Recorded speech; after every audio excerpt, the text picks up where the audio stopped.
ప్రచారం ముగియడానికి count down మొదలు కావడంతో జాతీయ స్థాయి నేతలంతా తెలుగు రాష్ట్రాలపై ఫోకస్ పెంచారు. ప్రధానమంత్రి మోడీతో పాటు కాంగ్రెస్ అధినేత రాహుల్ గాంధీ సుడిగాలి పర్యటనలకు సిద్ధమయ్యారు.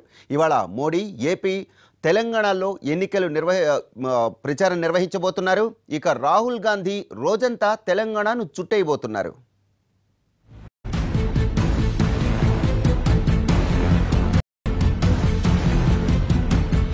తెలుగు రాష్ట్రాల్లో ఎన్నికల ప్రచారం పీక్ స్టేజ్ కు చేరుకుంది. ఆంధ్రప్రదేశ్ అసెంబ్లీ ఎన్నికలతో పాటు ఏపీ, తెలంగాణలో పార్లమెంట్ స్థానాలను కైవసం చేసుకోవడానికి కాంగ్రెస్, బీజేపీ పోటాపోటీగా ప్రచార సభలను ఏర్పాటు చేస్తున్నాయి.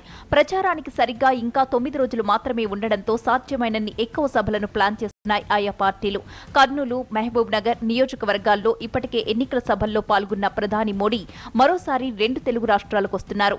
ఇవాళ మధ్యాహ్నం 1 గంటకు రాజమండ్రి ఆర్ట్స్ కాలేజ్ గ్రౌండ్స్ లో మోడీ బహిరంగ సభ ఏర్పాటు చేసింది రాష్ట్ర బీజేపీ నాయకత్వం. దేశానికి కాపలాదారుడిగా ఉంటున్న మోడీని మరోసారి గెలిపించాలన్న నినాదం ఎన్నికలకు వెళుతోంది బీజేపీ.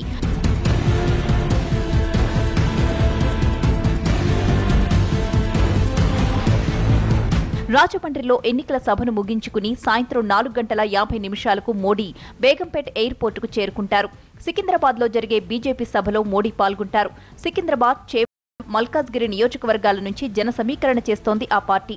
సాయంత్రం 5:10 నుంచి 5:50 వరకు ఎన్నికల ప్రచార సభలో ప్రసంగిస్తారు మోడీ.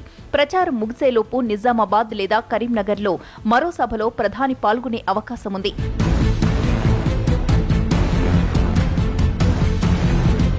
ఇక నిన్ననే విజయవాడ, కళ్యాణదుర్గంలో ఎన్నికల ప్రచారం నిర్వహించిన కాంగ్రెస్ అధినేత రాహుల్ గాంధీ ఇవాళ మొత్తం తెలంగాణకే కేటాయించారు. జహీరాబాద్, నాగర్ కర్నూల్, నల్లగొండ నియోజకవర్గాల్లో జరిగే సభల్లో రాహుల్ ప్రసంగిస్తారు. ఉదయం నుంచి సాయంత్రం దాకా 3 పార్లమెంట్ నియోజకవర్గాల పరిధిలోని 3 సభల్లో పాల్గొంటారాయన.